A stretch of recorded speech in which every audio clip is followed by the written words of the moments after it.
name's Adam Weissler. I am a music reporter for the TV show Extra and a member of the Recording Academy and Grammy Museum moderator, and always thrilled to be here with Sony and NAMM. And our panel will be joining us right now. We have Chason, Ronald Prent, Chuck's here, ROC himself, artist and engineer, and George Massenburg down there on the end. We're going to be joined by David Leonard virtually, and possibly Frank Filipetti. We have a lot of folks that are going to be talking today, so this should be very informative and very cool. Before we get into it, though, there's a great video that Sony has that we're going to show you, so enjoy this. Sony has an incredible legacy in mobile audio. And now, here we are decades later, and they've done it for the creators with virtual mixing environment. Mixers generally are in the studio all day long and have to be in the studio. My whole career has been based in the box. I mean, beautiful studios, but I'm still in the space. The hardest thing is being away from your trusted listening environment, where you know your mix is going to translate and your client's going to be happy. One of the big challenges is trying to get the sound of speakers in a room into headphones. Yesterday I experienced virtual mixing environment for the first time. It was hard to believe. Oh my God. I was like, wait a second, there's no sounds coming out of the speakers. It's just unbelievably real. And it just like blows my mind. These new technologies will allow me to take my mixing environment anywhere in the world where I need to be. To be in a space now where I can go out and feel the energy and translate that to music, it's a new era.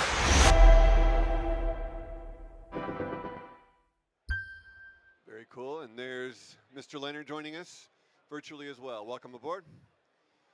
All right, everybody. This is incredible technology, and I've been slowly schooled on all this over the last couple years. It's really something special, and these guys are all experts that use it almost every day and can speak to it, so it's going to be fun.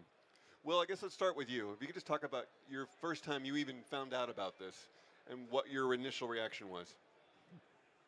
Yeah, I heard I think an earlier version than the official product that was kind of integrated into their Walkmix plugin before it was its own standalone application, and it was like, I think the feeling of hearing the space out of the speakers and the air in between, it was almost like, it's kind of shocking. Like you want to like take your headphones off and make sure that you're not like being cheated or something like that. It's a very out-of-body experience, for sure. Yeah. And is that something you actually like you seriously had to do? Because I've heard this before. No, it's so realistic and so different and new that it's actually something that most engineers actually question at first. Yeah, I mean, I try to like catch them tricking me every time I do it, to be completely honest. But it's all in my head. And Ronald, if I can get your experience with this, as someone who's worked with all different environments and amazing artists for many years in different countries and all that, when this new technology comes down the pike, what was your initial thoughts and reaction? Blown away by it.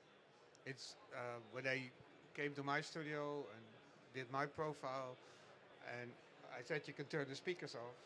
They were already off. And this center imaging of the center channel right there where your big speaker is the thing that blew me away the most.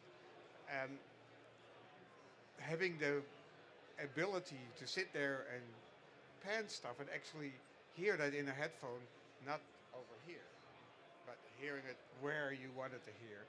The only thing that I found was a very interesting experience too is there is no physicality anymore. You have this huge speaker in front of you, and when you turn that up, you physically feel that. That goes away. But I also found that it took me only 10 minutes to get used to that. Because it's just you close your eyes, or if you don't want to, you look at something else. But as soon, it's like buying a new set of speakers. It takes you a while to figure out how to work on them and how to learn from them. And with this, for me, it went really fast. And I mix on it now. I sit at home in my sunroom and look at the snow and mix a 916. Similar experience for you? Yeah, absolutely. So like first time, when they do the testing on your ears, you put little microphones in your ears, and they run noise through all the different speakers, capture that, and then you put the headphones on, and there's a frequency sweep. But the way the whole thing starts is there's an announcement from the center channel speaker, and then a white noise burst. That happens on before each individual speaker. Then you put the headphones on, and you hear that same, okay, we're about to start this, and there's this white noise burst. I had to take the headphones off and go, wait a second, was that the speakers or was that the headphones? And they go, that's just the headphones. And you can actually solo each speaker too. And it's amazing. It's like, okay, it's coming from that speaker. It's coming from that speaker. It's unlike anything you've ever heard before. And the idea that, basically we're mixing on speakers and we're going, this sounds so amazing. And you bring an artist in or somebody to listen, they go, oh, this is unbelievable. Everybody should be able to hear music like this. But we go, well, so how is everybody going to hear music like this? And if we can get this to the consumer, then they're going to totally get this. It's going to change the world. We'll get into that. And ROC, your first experience with this as an artist yourself, and how you first reacted to this technology. Yeah, I had a very similar experience. I kind of, it was a situation where I was working with another artist and the platform was asked to be done, and I just said yes because I'm like, hey, I'm in the immersive audio space. Can't be that hard. But it was cool because it was a different experience. 360 alone, with the sphere and just being able to kind of automate things and put it anywhere. You have full control of depth. You have full control of size. You can literally put things wherever you want. And there's no limitation. That's what I thought was cool. And instantly, as a creative, I wanted to make music in this format and see what I can put together and compose. I also went to the Sony lot in Culver City, and I had no idea what I was going there for. I thought I was just going there to listen to some stuff. I come in and I meet a few guys, and they're telling me to put these little small wires in my ears, which I didn't even know were microphones.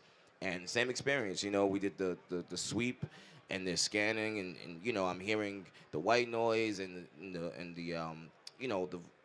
voices, and I'm like, this is like some sci-fi shit. You know what I'm saying? But what blew my mind was, after we did the measurements, they told me to listen with my headphones on, and then they told me to take them off, kind of like an A/B thing. So I was doing it, and I turned around and I freaked out, and I'm like, what's happening? So just the translation between speaker and headphone was so unique. You got vertical, you got horizontal, you got the height, you got the distance, and that was just like, that was it for me. So.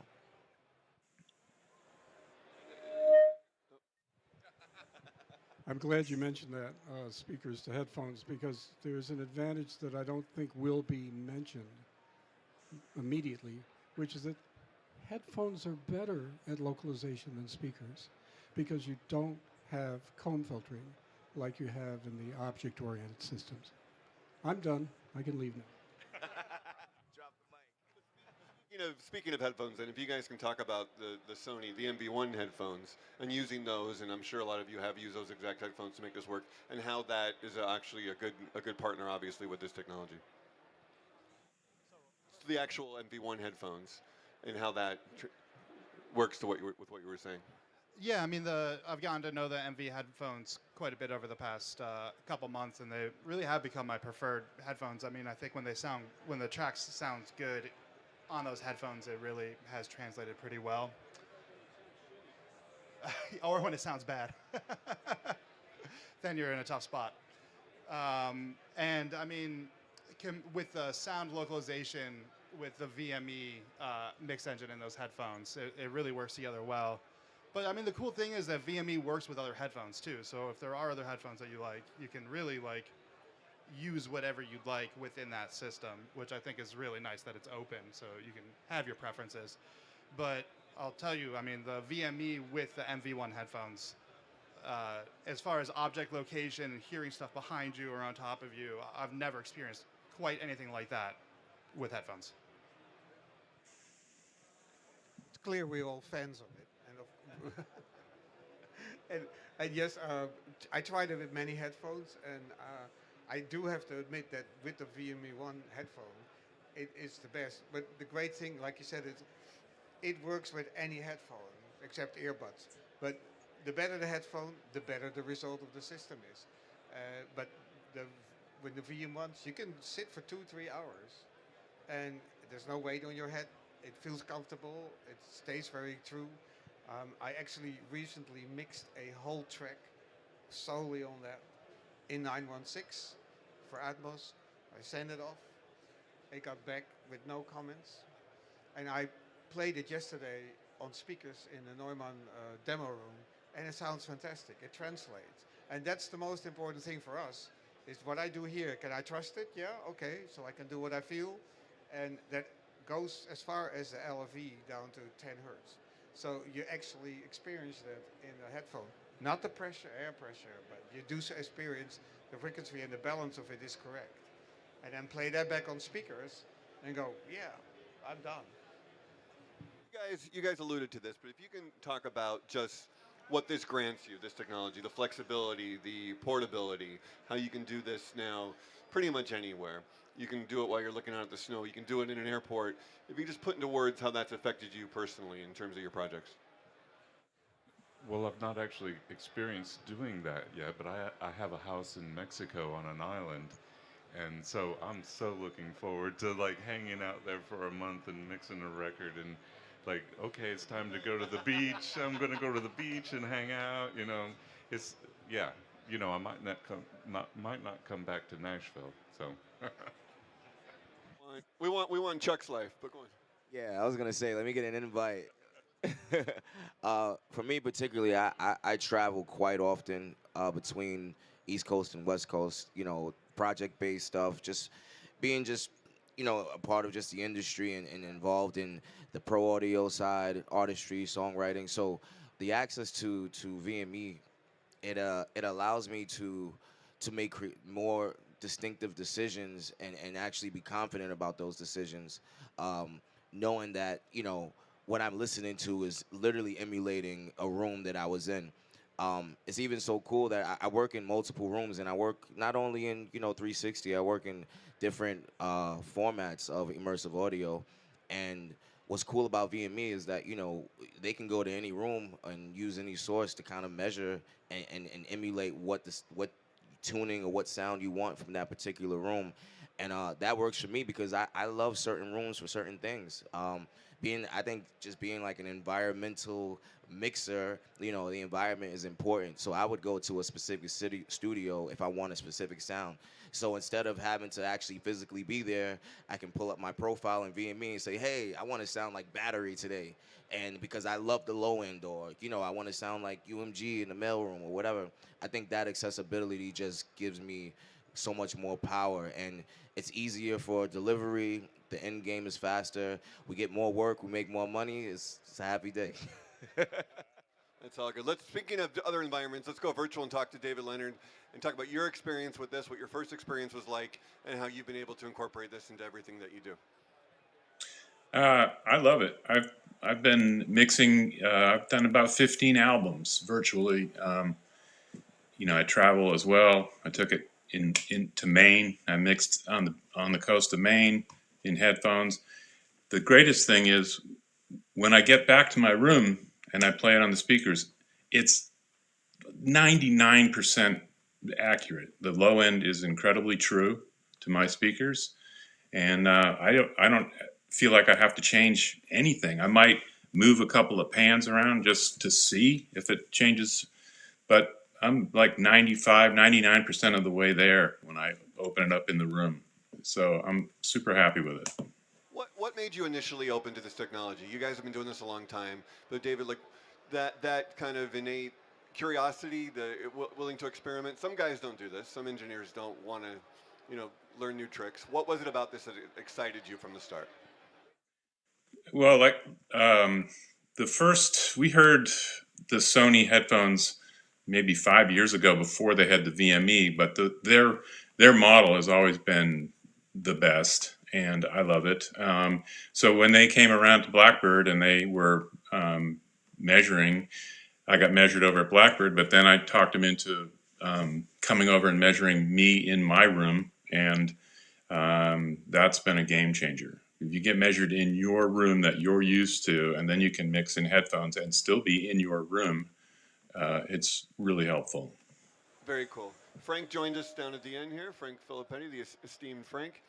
If we can get your take on this, I know you always have a lot of interesting things to say. If you can talk about your initial experience with this and how it's informed your work and helped you out. Hi. Well, I have a lot of interesting things to say. Unfortunately, none of them have to do with BME. So, no, I'd have to say that, as David just mentioned, I was able to listen to BME several years ago, and I was quite impressed with the technology. But then last year, we got to hear them at Blackbird Studios in a proper environment, and it's beyond remarkable. I was kind of blown away by the whole experience. The accuracy of the panning and the accuracy of the levels are so precise that on my first listen at Blackbird, after all the measurements were taken, I mentioned to Gus Skinnis and Hero, who were running the application, that I think the right rear channel is down by a couple of dB, and I'm having a little cancellation in the center channel versus what I would expect to hear with speakers. The next morning, they came to me and said, "You were right. We boosted, we found the right channel was down 2 dB exactly. And they made a slight adjustment in the center channel, and it was perfect." And so that's how accurate the system is. It allows you to hear not just whether levels are different, but actual panning in the right rear. I was able to say at my home, that vocal in the right is 2 dB louder, and they checked it out, and that's exactly what it was. So that's how accurate that system is. You really can't believe it until you experience it. It's a shame that you have to go through kind of a movie to get there, because I wish everyone across the country or across the world could actually do this. But the fact is, it's worth doing. And if you're a headphone listener, you'll never regret doing it. Talk about the fun part of this, though. It's a movie, you have to go through it, but you mentioned like the sci-fi elements to all this, but just the fun of experiencing something new and fresh at this point in all your careers, to be able to do something like that and show this to artists and have them say, "Whoa, you got these tools, you have this technology." It really does seem like the future. Well, definitely, and to add to that, it is a little bit of the access is not as accessible for the general public, but I think that's why Sony is cool, because they have a lot of products that actually enable these things, like the sound bars, and those are like the ways that you can actually start having this experience of what immersive audio sounds like. And as far as just I think your question was talking about, what was the question about? It's a lot of work, maybe the measurement and all that kind of stuff, but it seems like this will be really enjoyable. You guys are doing something new. You guys are at the forefront of something versus being left behind, and you guys are right out there as pioneers. Yeah, yes. And then you were talking about the artists, and I think that's where it's extremely important, is to be able to educate and come to the artists who are the people who are going to inspire everyone else to listen to this stuff. I always, when I'm mixing and I'm doing any type of immersive audio, I always love to connect with just the A&R management, whoever's the tastemaker, anyone, even the DJ, just so they can know what's going on, right? Because their involvement will influence everything, and then when they have a hands-on kind of like idea of what's happening, they're just, they're like, whoa, we can do this, or the attack on this guitar sounds like this, let's move this around. And predominantly I work a lot in legacy, and legacy is probably the hardest to convince, hey, let's go into stereo, let's go into immersive audio. And they're just like, no, it sounds good in stereo. But, sitting down with them and then them having the experience to say, hey, I can recreate what my song sounds like, what it feels like, and give my fans something different. They're open to that, and it just activates just more things. You know what I'm saying? Music and technology is in full parallel, and I think we have to start taking more and full advantage of that just to create new experiences, because the attention span is getting shorter and shorter. We went from 1 speaker to 2 speakers. Now we got hundreds. So, it'll create more experiences, and that's just where it's at right now. Speaking of legacy, I know you work with so many great artists, including the Police. We talked about that before. This guy actually worked on Zenyatta Mandata, amongst other things, right? Remember this correctly? When you look back, you mentioned legacy, you look back at some of those recordings and the excitement about possibly making, surround immersive type things with these and doing that 360 thing. How exciting is that for you? How open are artists to doing that? It's more or less like he says, it's also a hearing is believing thing. You have to educate them, because they know their baby is stereo and they love their baby, and you want to put new clothes on the baby and give it a bit of dimension. Sometimes it works, sometimes it doesn't. It also sometimes the music doesn't allow it. There's some stuff which sounds great in stereo. If you start pulling the original recordings apart, then you start hearing the faults. You start hearing timing issues or pitch issues, because we're all so sensitive for it now, because we can fix it. And then, but if you fix it, like I did Simple Minds, and it was a track where the vocal was pretty off. So I fixed it. It sounded horrible. But if I went back and copied exactly what was done in the stereo mix with all the delays and chorus effects, it sounded great, but only when you put it in stereo. So some of these things need to be maybe left alone, and others are great to give it a new dimension. And some artists hear a little example of it and go, oh, can we go crazy now? Because that's what it is. And it's still, music dictates if you can do it or not. It's great technology, but to come back to VME, it works in stereo too. It doesn't have to be immersive. And we don't need to use all these channels to make the music sound great.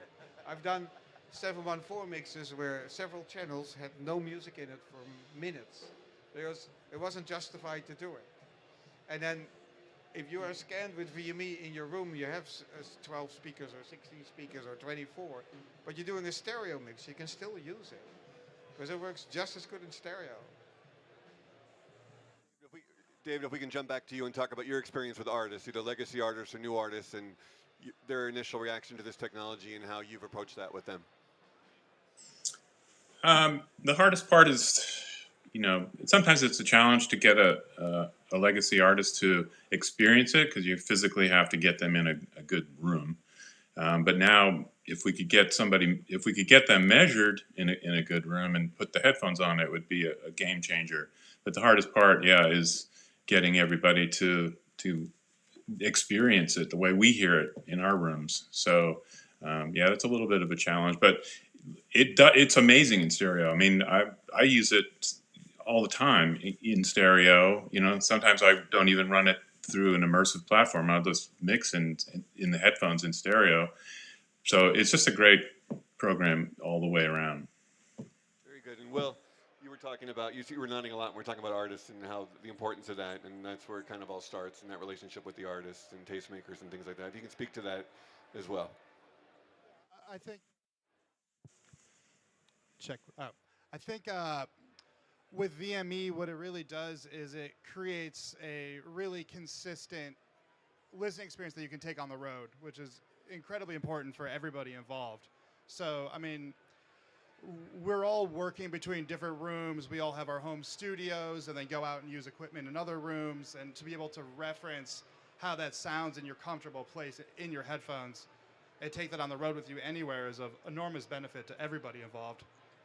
And I think for the artists too, once they get measured, and especially for immersive, they can really be checking their immersive mixes on the road and not have to be going into a studio with a 13-house setup or anything like that, because, I mean, so many artists are just like constantly on the road, constantly grinding, playing shows, flying across the country. And so to be able to have that in their headphones and be able to monitor the quality of, regular mixes, but also immersive mixes in a whole new way, I think is going to really elevate things for everybody.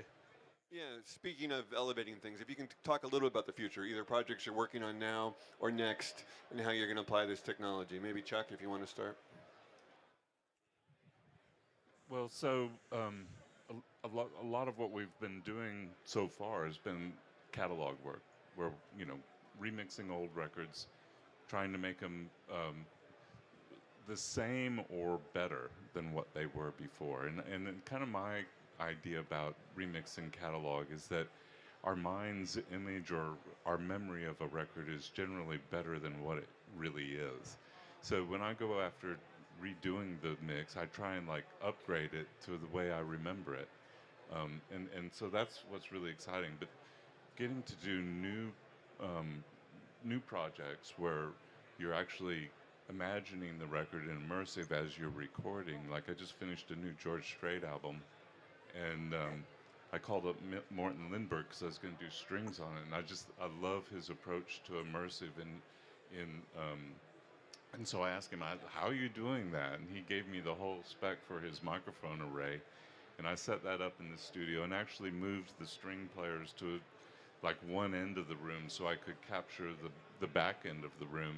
And so it just came out. There's something about miking for immersive, not just panning things around, that creates this cohesive phase thing, and it makes you feel like you're really involved in the music, more so than just panning things around and putting some effects and delays on things. So yeah, that's, for me, the future is thinking like that. And then George has, I know, some great ideas about things you're excited about. Not right now. I want to mention that it's nice if the future meant some, what's the word, revenue. Yeah. So incentives to do this. So we've just learned that Apple Music is to pay 10% higher rates for spatial audio content. And that's hopeful, particularly from Apple, because that's all about personal listening. Yeah, and to add to that, it's incentive for the artists to get more involved. You know what I mean? I think we all should start creating, or at least start thinking about what it's gonna be like to create in these formats, and it's gonna new experiences, man. I mean, you can go to a concert, you can go to a tiny desk, you can listen on CD, you can listen on tape or cassette, but it's different when you're immersed in the music. It's kind of like you're literally inside, the little head, that's literally you. And people can just create whatever they want. I think now, even when it comes to creativity, when I think of immersive audio, I want to be more cinematic. I want to add more movie kind of elements and sound effects, helicopters, explosions, all types of things.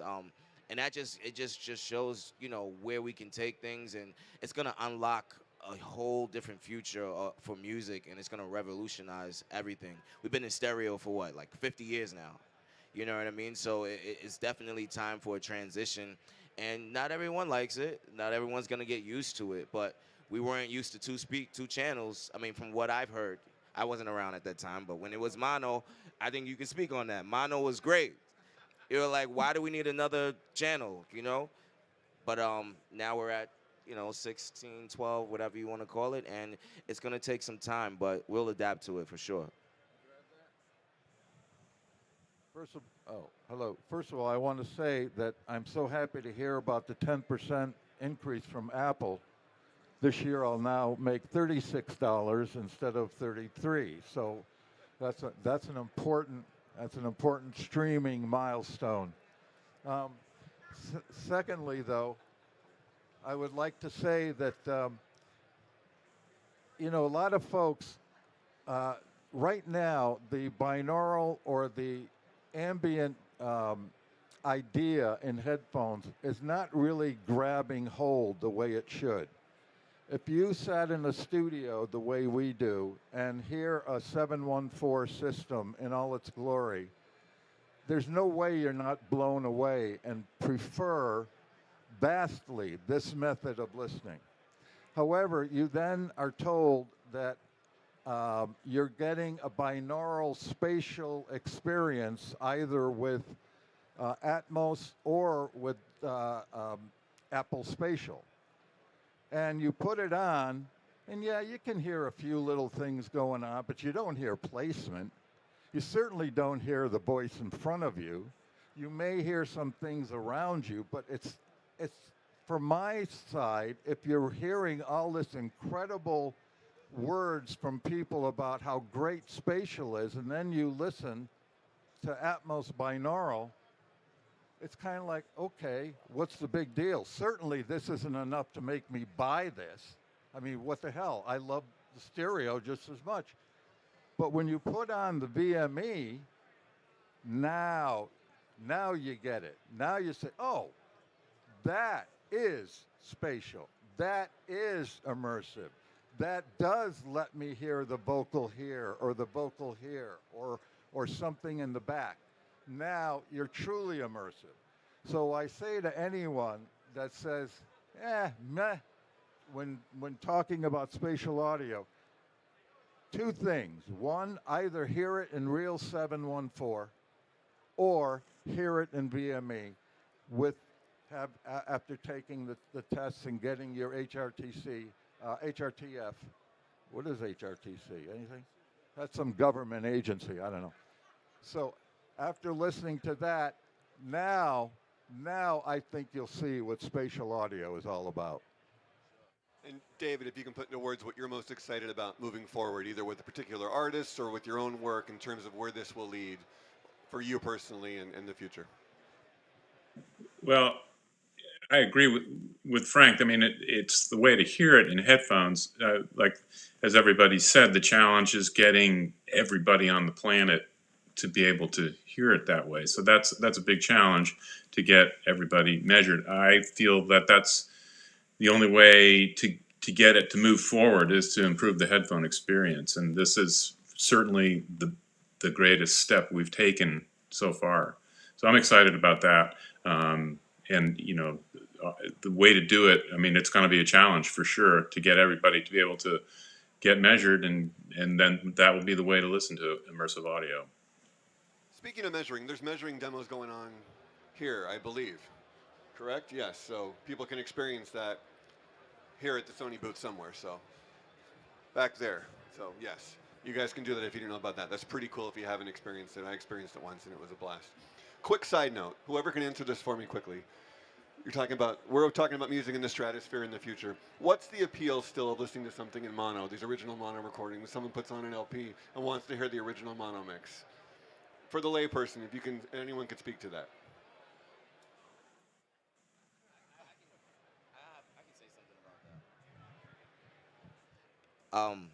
So I didn't come from the mono space, but it's funny because I'm working on a legacy project right now, and you know, everything was in mono. The stems are, you know, it's baked in, drums are baked into the bass, one side on the left, one side on the right. So, you know, as I'm kind of like, and there's a big vary speed issues, there's tape issues. So I'm like trying to get everything back in order to match the reference. But I had to start making some creative decisions, and I say, all right, if I'm putting this in an immersive setting, am I gonna stay in mono, or am I gonna make this a stereo into immersive record? And then I tried the original approach when, you know, you have two channels. I started creating two channels, and I listened to it, and I was like, I listened to the ref, then I listened to it in headphones, and I said, no, they're gonna kill me if I do this this way. So creatively, you know, I had to figure out a way with using the mono signal on how to make immersive content out of it. And it took some time to get a good workflow. I think it took me about 3 days to really figure it out. And now I kept all of the panning the way that it was, and I kind of just used the environment. I used the low end to kind of fill the room up, and I didn't go too far. It was really, you know, preserved. And I think it's gonna be a great project and a good representation of spatial audio, immersive audio, without losing context of what the feel and what that music sound like. Because I'm sure if someone came and just redirected the signals and I don't hear things the same, I would be really upset. And legacy stuff is super delicate. It's super delicate. You're talking about 50, 30, 20 years of just nonstop listening. So best believe those fans and those people are going to be on you, you know. And that's what's cool too. Just creative decisions is just what we're doing now, and being able to team up with the estates, the artists, managers, or whatever, just helps kind of like make that a better choice, and it makes everyone confident about it and involved. So. That's what's exciting, is all the creativity you guys can bring to this with this technology. George. We may be wanting to say the same thing, but I want to say that mixing in mono is a fucking challenge. You know, getting that mix right, it's worth it. Learning how to, what's that word? Oh, learning how to mix. Learning how to fucking mix. You know, before you pretend that you know how to do immersive. And actually going through those steps that we went through, where some of us mixed in mono and stereo and had real records in stereo, and then had to do music in 5.1 and explore that space, which went sour. But we learned a lot from that, and a lot of what we learned there, we brought into immersive production. And nobody has done that better than Frank Phillip. Not true. Not true. You're the best, and we all know it. We bow down to George. But for those of you that are too young to remember the days of early mono, the simple fact is it was not just by design and by circumstance, but the simple fact is, if you listen to the early stereo records, stereo from the Beatles, you know, the drums and the bass and the guitar were on the left, the vocals were on the right, and the lead vocal was in the center. That's hardly immersive or stereo audio. It was manufactured, and even Jeff and the people that put those things together, they didn't spend any time with the mono mix. The mono mix they did, and then the stereo mix was an add-on that the assistant, whoever, would go to. So it really wasn't stereo until we started doing stereo recording and mixing. Same thing's going to happen here. Yes, we can put stuff around as we did from mono to stereo, but now we also have to start recording that way. And recording that way means a whole new set of techniques and technologies that we're going to have to learn. But the simple fact is, the more you can get the emotion out of the music, the more you're successful in what you're doing. And the simple fact is that, at the end of the day, is what mixing is about.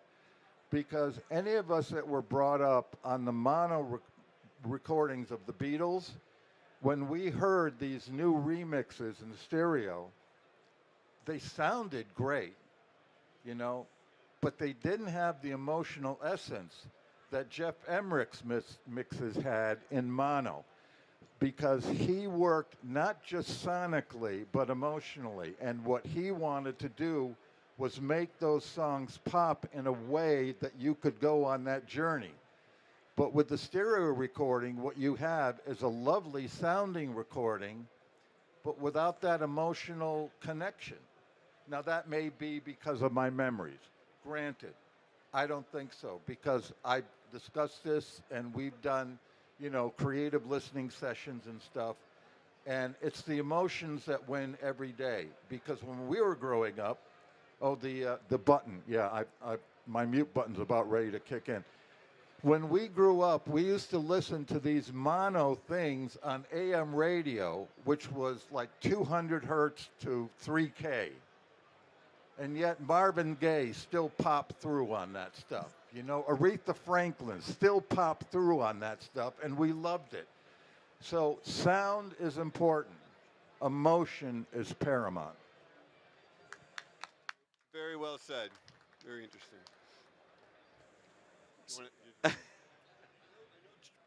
George, before we run out of time, I know you wanted to talk about some exciting things that you're either working on or excited about for the future of all this. I just want to mention that Sony as a company has been an innovator for all of the 40 years that you guys remember me being a pain in your ass. And all through that time, they've had great ideas and great research and development. And currently, they have something that I'm allowed to say, which is a growth path through current immersive technologies and formats that goes well into the future of the application of immersive and whatever is next through ambisonics and through different compatible distribution methods. And it's a clear path not only for music but also for motion picture demonstration, release, but also for gaming. And the gaming guys right now carry the lead, because for gaming, they're working in 96K. They're working in ambisonics 3rd order going to 7th order. They're working with ambisonics mix buses, 24-channel mix buses. That's the future, and it's a compatible future. Very interesting. Before we wrap this up, David, anything else you want to add from your beautiful room there? No, I think I've wrapped it all up. All right, very good, very good. Anyone have any questions for this panel? You guys have been a great audience. I want to open this up to questions. If you don't mind coming up here, I'll hand you the mic.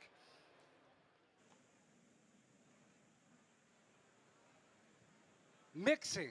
You talked about that a while. So what I'm saying is, I get vocalists, and I'm 74 years old, and I've been doing this for a while.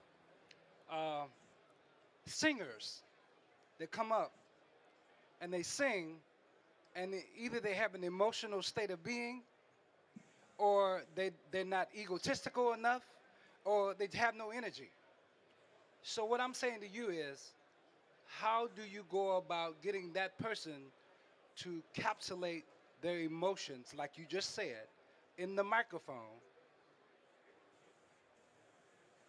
Start with a... Go ahead, George. Anybody got a button? You have to start with a song. Where are the fucking tunes these days? So start there. I agree with you. And a song. I agree with you. A song with a story that the artist can tell. I agree with you. And it could be ephemeral. It could be abstract. But I it's agree. got to be something that the artist carries in his or her mind and heart and guts. I agree, and Joe. can deliver. And if not, they should go back to, working Cinnabon at the airport. Thank you. Also, one just to follow up and drop water all over my pants. That's what it is, yeah.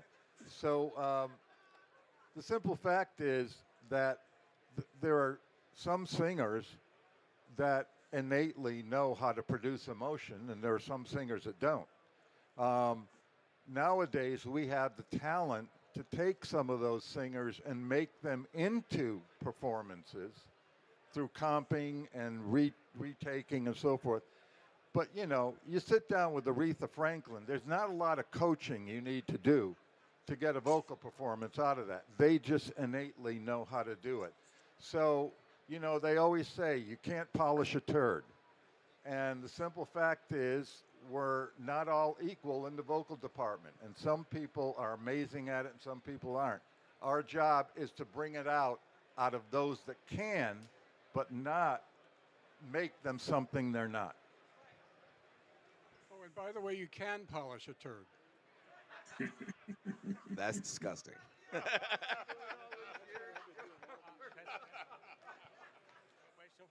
Okay, thanks. Speaking of video game industry, I wonder when the VME will be available for PlayStation users, and maybe provide a kit that they can calibrate themselves. Anybody? Ask Sony. Anybody from Mic check? Mic check. Anybody from Sony that can answer this question? They were all busy. Hey, we'll get back to that. Who else has a question? Anything else from anybody here? You guys have all been a great, very attentive crowd. Oh, here we go. Here we go. Anything you want to add, or? You're on the spot, Gus. Oh.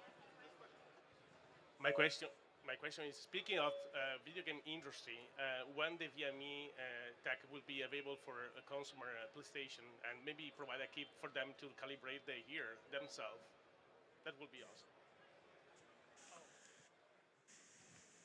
I'm probably the wrong person to answer that question, but I can see, we know the process. I can see that it could be simplified, and there could be a kit that, someday can be sold, and you do it yourself. Put the microphones in, play from your speakers.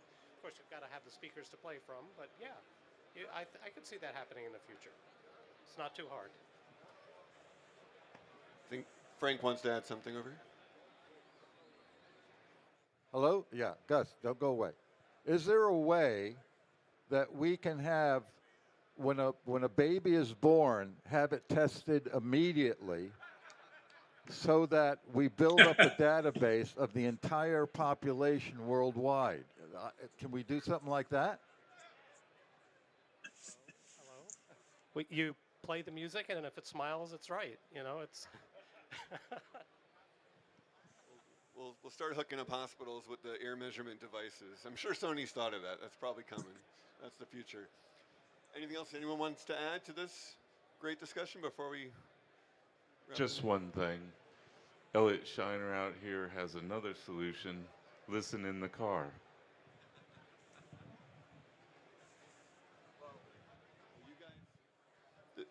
To add to that, he's actually right. I think the closest representation right now to an immersive experience from what we do in the studio would be in the cars. That's something that they're building. I know there's quite a few cars that are manufacturing this technology, so definitely do some research and get in there. A lot of us do the car tests, you know, even only one car that does it, so we're gonna have to go wherever it's parked. You should probably bring it out in front of them and just start doing some previews. But even just thinking about VME, you know, we love to do the car test, especially in like hip hop and pop and stuff like that. So measuring a vehicle would be cool to have to see what it sounds like when in a pair of headphones in case I'm not in my car, you know? So, you know, again, technology and music in parallel, there's so many opportunities, and it's just amazing. I'll never forget the first time I heard about that, where you two would drive around listening to Octung Baby for the first time in the car, and those engineers declare an REM, and I'm sure you guys can speak more intelligently about that, but how that all works for artists, I've always found that fascinating. Yeah, very good. Well, listen, you guys are all the best at what you do, and this has been a really enlightening and informative conversation, and hopefully you guys got a lot out of this and can experience VME for yourself and try to get measured, and thank you all very much.